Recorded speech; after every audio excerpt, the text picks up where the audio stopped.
Today marks 16 years since Steve Irwin tragically died after being stabbed in the heart by a stingray whilst doing what he loved best. The crocodile hunter's death saw an outpouring of grief from fans across the globe, and even sparked a string of revenge attacks on stingrays on Australian shores that were condemned by the executive director of Steve's conservation group. While Steve grappled with crocodiles, snakes and sharks, he had one rule: that the cameras must be kept rolling, and his final moments were no different. The freak incident off Australia's Great Barrier Reef that cost him his life was captured on film, but there is mystery as to where the footage lies to this day. He tells his camera crew to always be filming, his IMDb biographer Tommy Donovan once said. If he needs help, he will ask for it. Even if he is eaten by a shark or croc, the main thing he wants is that it be filmed. If he died, he would be sad if no one got it on tape. Get the news you want straight to your inbox.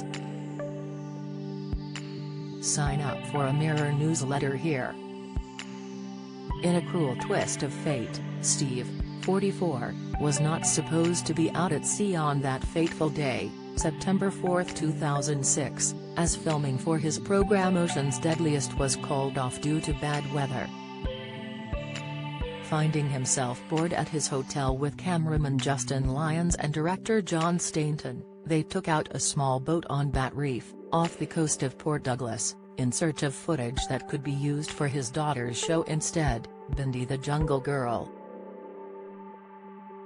John said at the time, suddenly he said he, Steve, was off to seek out some normally harmless stingrays. It should have been an innocent encounter for a TV show aimed at children. The naturalist spotted a 220-pound ray lying on the ocean floor and with Justin, climbed into the chest-deep water. They expected the usually placid creature to swim away as they approached, giving them the perfect shot. However, when the crocodile hunter passed over the creature, it raised its razor-sharp tail, stabbing him hundreds of strikes in a few seconds.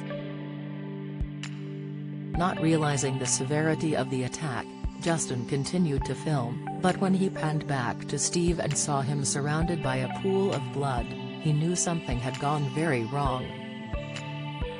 As the cameras rolled, he heaved Steve back onto their inflatable boat and sped back towards the main vessel, Croc 1, as the star writhed in agony from the venom. Both feared had suffered a punctured lung, and the crew applied pressure to the massive wound on Steve's chest. He was having trouble breathing. Even if we'd been able to get him into an emergency ward at that moment, we probably wouldn't have been able to save him because the damage to his heart was massive, Justin said. As we're motoring back, him screaming at one of the other crew in the boat to put their hand over the wound, and we're saying to him things like, "Think of your kids, Steve, hang on, hang on, hang on." Perhaps knowing his injuries were far more serious than suspected, the cameras even caught the heartbreaking moment Steve turned to Justin and calmly said, "I'm dying," which would have been his final words. Once back on Croc 1, a second cameraman took over so Justin could give Steve mouth-to-mouth, something he continued to do for an entire hour until paramedics took one look at him and declared him dead. The stingray attack, the CPR and medical efforts were all captured on film.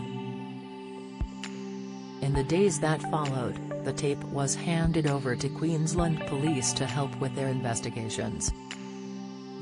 Rumours immediately circulated that it would be shown on TV, but Discovery Communications, the network that made Steve a star, insisted the footage would never see the light of day.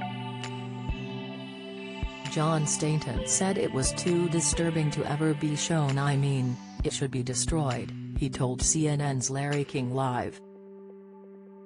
"When that is finally released, from the corner, it will never see the light of day.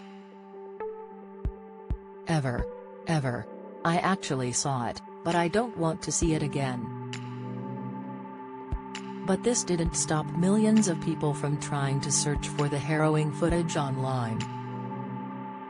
In 2007, the authorities said they had destroyed all but one copy, which they gave to Steve's devastated widow, Terry. She had always known of her husband's desire to have his death filmed, but for her, its existence was too much and she destroyed it without ever watching it. Terry told You magazine in 2018, after Steve died, 100 million viewers watched a video of his death that was released on YouTube. That film was a complete fabrication exploiting people's sadness. I have never watched the real footage. Why would I? I know how my husband died and I was relieved that the children weren't on the boat as they usually would be. It would have been horrendous if they had witnessed it. However, according to Terry, there is still a copy sitting in a dusty police vault somewhere. And as far as cameraman Justin is concerned, that's where it should stay. Never should it be seen. Out of respect for everyone and his family, I would say no, he added.